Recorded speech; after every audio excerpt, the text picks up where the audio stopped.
श्री रामभद्राचार्य जी ने भगवान परशुराम जी पर दोषारोपण किया। परशुराम जी ने निर्दोष राजाओं का वध किया, परंतु रावण का वध नहीं। इस इतिहास कभी इनको क्षमा नहीं करेगा। इस पर आप क्या कहना चाहेंगे गुरुजी? आज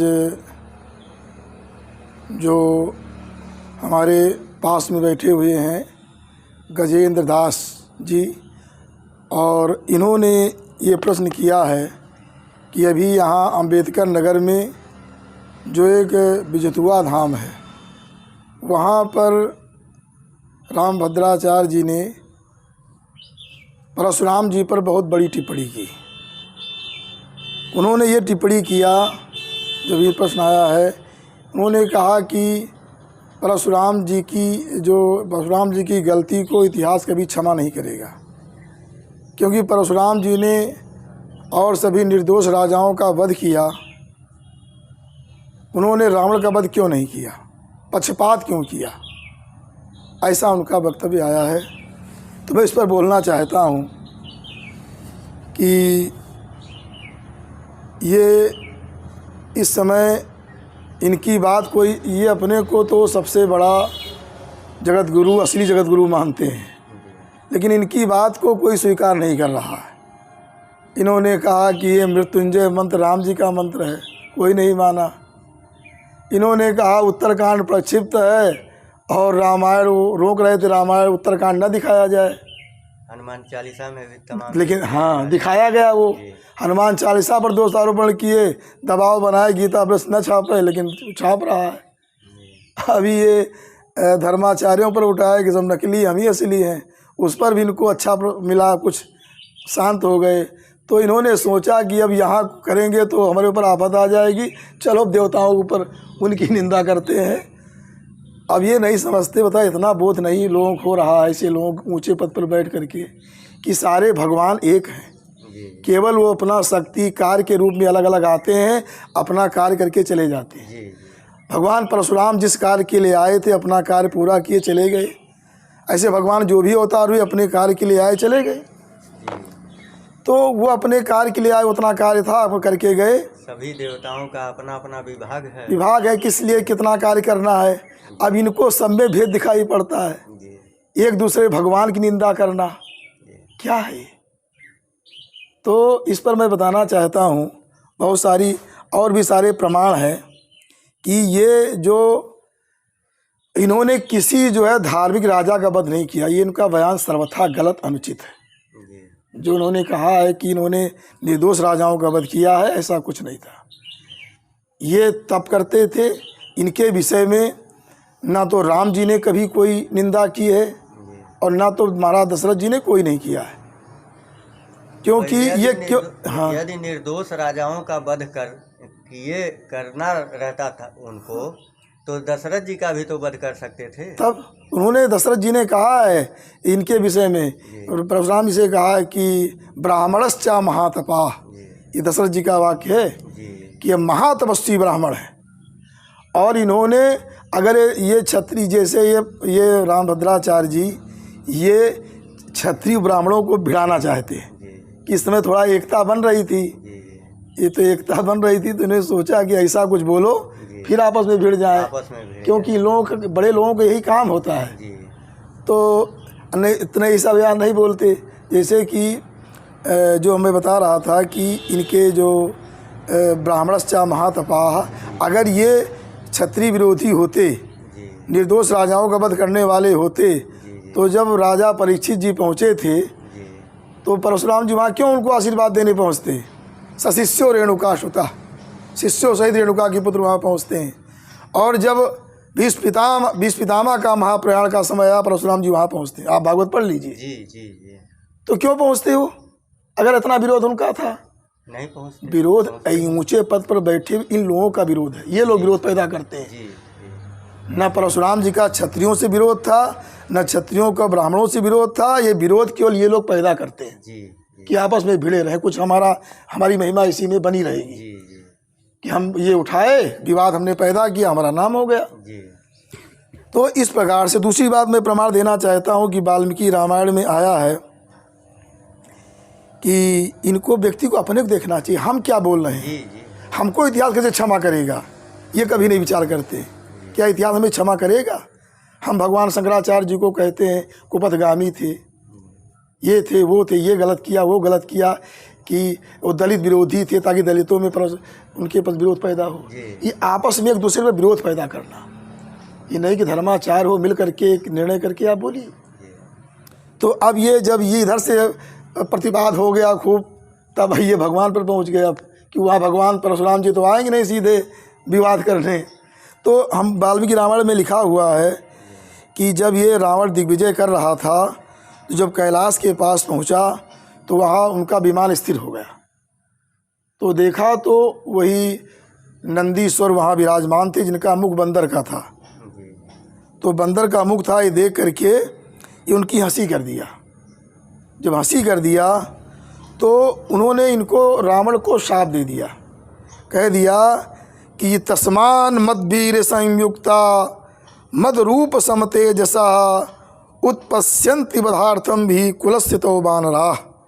उन्होंने शाप दे दिया था कि हमारे वीर से संयुक्त पराक्रम से मद रूप माने बानर रूप होकर के बड़े तेजस्वी वो बानर आएंगे और तुम्हारे कुल का नाश कर देंगे, ये शाप दे दिया था। तो बानरों को जाना था भाई, कुल का नाश अगर परशुराम सबका कर देते तो इनका शाप मिथ्या हो जाता। हाँ, मिथ्या हो जाता भाई सारे अधिकतर बानरों का वध बानरों ने किया, तो इनका शाप कहाँ जाता? इस पर कभी विचार नहीं करेंगे, बस अपनी बात जो बोलना है बोलेंगे। और इस तरह से यदि परशुराम जी ने अनुचित किया कह रहे हैं, तब तो हनुमान जी को भी कह सकते हैं कि हनुमान जी ने भी अनुचित किया, लंका में पहले वही गए थे। हाँ, तो वध उनको भी कर देना चाहिए। भाई हनुमान जी ही बहुत कर देते सही रावण का वध। भाई हनुमान जी को वध कर देना क्यों, राम के लिए छोड़े? राम के लिए क्यों छोड़ दिया? तो नहीं कर देना चाहिए था।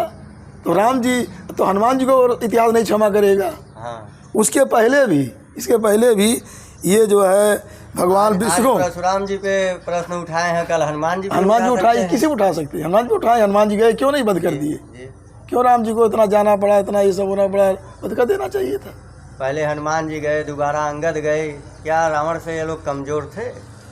और इस पर भी और भी आया है कि जैसे बताया गया है वाल्मीकि रामायण में कि ऐरावत विषाणाग्रही रा पीडन कृतबणऊ ब्रजो लिखित पीनांसो विश्व चक्र परीक्षितऊ, कि जब हनुमान जी ने रावण को देखा है तो रावण के हृदय में क्या था? ऐरावत, हाथी के जो दांत होते हैं निशान बने हुए थे, और घाव थे। ब्रजो लिखित पीनांसो, इंद्र के वज्र के घाव लगे हुए थे। इतने नहीं, विष्णु चक्र परीक्षितऊ, भगवान विष्णु के चक्र भी लगे थे। अब कहते हो भगवान विष्णु जो है उनको इतिहास नहीं माफ़ करेगा। अरे भाई, उसको जो उसने वरदान मांगा था कि हमारा जो है गरुड़ से, नाग से, यक्षों से, दैत्य दानों और देवताओं से मैं अबद्ध हो जाऊं, तो उनका उससे बद तो हो नहीं सकता था। तो आप उन पर हमारा आरोप लगा दें कि जो है भगवान विष्णु ने क्यों नहीं वध कर दिया। लेकिन भगवान विष्णु आए, वध किया, राम के रूप में आकर के वध किए। और जबकि रावण का वरदान भी यही था, बानर मनुज जाति दुई बारे। हाँ, मतलब हम कहूँ के मरहू न मारे, और बानर मनुज जाति दुई बारे। तो हनुमान जी भी तो मार सकते थे रावण को, बिल्कुल मार सकते थे। और कल के लिए तो इनका जो है प्रश्न हनुमान जी पे भी उंगली उठ सकती है। उठेगा ये जब सिर पर उठाते, इनकी जो उठाते ही रहते हैं। अब आगे देखिए, इन पर जो है ये वहाँ पर आया है, एक जो वेदवती थी, वेद से उत्पन्न हुई थी, वो उनके पिताजी जो है भगवान विष्णु से विवाह करना चाहते थे, तो पिताजी को कोई दैत्य ने वध कर दिया। तो वो माता भी दिवंगत हो गई, सती हो गई, वो तप कर रही थी। उसी समय रावण वहाँ पहुँच गया। तो रावण जब पहुँच गया, उनसे पत्नी बनने के लिए कहा, उनके केसों को स्पर्श कर लिया वेदवती के। वेदवती ने अपना हाथ चला दिया, उसके केस गिर गए, कहा तुमने स्पर्श कर लिया इसलिए। और उन्होंने जो है उस समय कहा था कि तस्मात् तु बधार्थम भी समुत्पस्य है हम पुनः। ये उत्तरकांड में जो है आया है 17वां सर्ग 32वां श्लोक, कि जो है तुम्हारे वध करने के लिए मैं उत्पन्न हो जाऊंगी। अब ये वध करने के उत्पन्न होगी तो परशुराम जी वध कैसे कर देंगे, ये भी विचार करना चाहिए। आगे पीछे कैसे वध करेंगे। और कहा मैंने इस प्रकार से उन्होंने ऐसा कहा, और कहने के बाद उन्होंने कहा है कि जो मैंने यदि त्वस्ति मया किंचित कृतम दत्तम हुतम तथा तस्मात् यो निजा साध्वी भवेवम धर्मिणा सुता। अगर मैंने जो हमने दान किया है, हवन किया है, तप किया है, उस सब से मैं अयोनिजा उत्पन्न हूँ, साध्वी और एक धार्मिक राजा की पुत्री हूँ, ऐसा उन्होंने कहा। उसके बाद वो एक कमल गर्भ से उत्पन्न हुई, तो उसमें रावण उस कन्या को ले गया। तो वहाँ जानकारों ने कहा ये तुम्हारे वध के लिए हो जाए, इसको यहाँ से हटा दो, नहीं तुम्हारा वध इसी के द्वारा होगा। तो रावण ने समुद्र में फेंक दिया। उसके बाद जो है ये जब समुद्र में गई तो सा चैव क्षितिमासाद्य यज्ञायतन मध्यगा राज्ञो हलमुखोत्कृष्य पुनरप्युत्थिता सती। तो ये भूमि में चली गई और जहाँ यज्ञायतन था, जहाँ यज्ञ का स्थान था, यज्ञ होना था, वहीं पर ये वहाँ से जब भूमि को शोधन के लिए जनक जी हल जोत रहे थे, वहाँ से उत्पन्न हुई। क्योंकि हल के मुख को सीत कहते हैं, सीत से उत्पन्न इनका नाम भगवती सीता पड़ गया। और यही जा कर के उनके जो है वध का कारण बनी। यही पहले से व्यवस्था, इन्होंने कहा था मैं वध का कारण बनूंगी। तो अगस्त जी ने राम जी से कहा है कि आप तो केवल निमित्त बने, वध तो सीता जी उनका हो ही चुका था, रावण का केवल निमित्त आपको बनना था। लिखा है पूर्वम क्रोध हता शत्रु यासौ नियतस्त्वया सीतोत्पन्ना सीते मानुष सही पुनरुच्यते। कहा गया है कि पूर्वम क्रोध, सीता जी के क्रोध से पहले वो नष्ट हो चुका था। तो इस प्रकार से ये बातें यहाँ बताई गई। तो कैसे परशुराम जी आकर वहाँ वध कर देते? नहीं कर सकते थे। और दूसरी बात, राम जी ने जगह जगह भगवान परशुराम की प्रशंसा की है। लिखा है जामदग्नेन रामेण रेणुकाजन, ये अपनी माता कौशल्या से राम जी ने कहा है कि जामदग्नेन रामेण रेणुका जननी स्वयं कृत्ता परशुनारण्ये पितुर्वचन कारणात्, कि मैं अपने पिता का वचन कैसे छोड़ दूँ।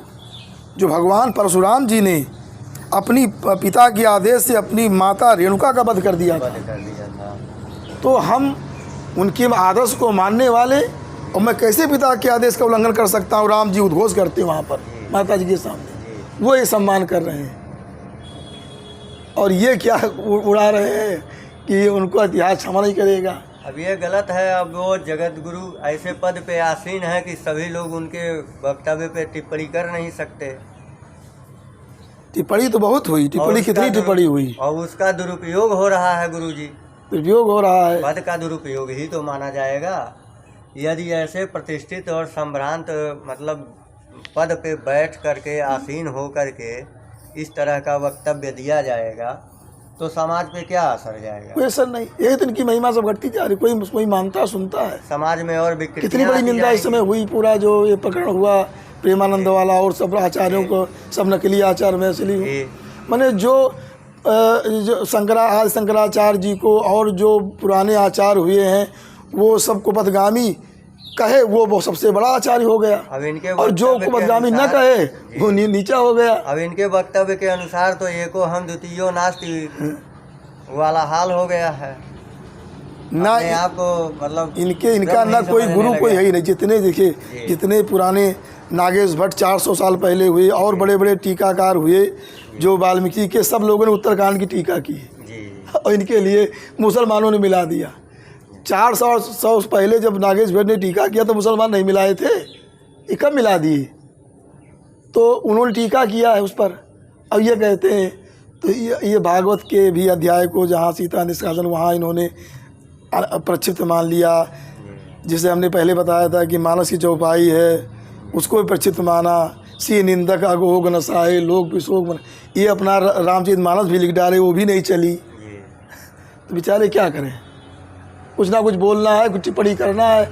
अब ये टिप्पणी जो है कि ब्राह्मण क्षत्रियों को जो एकता हो रही थी, उसको ये जो है आपस में संघर्ष विवाद हो, ये उनका मुख्य उद्देश्य हमको ऐसा लग रहा है, यही उद्देश्य इनका है। लेकिन ये अब लोग भी इतने मूर्ख नहीं है, भले टिप्पणी ना करते हों, ना कहें, इनका सम्मान करते हों, लेकिन वो लोग भी समझते होंगे कि विरोधाभास या इस तरीके का वक्तव्य दिया जा रहा है वो मतभेद के ही वजह से हो। तो गलत है ये। जी इति सम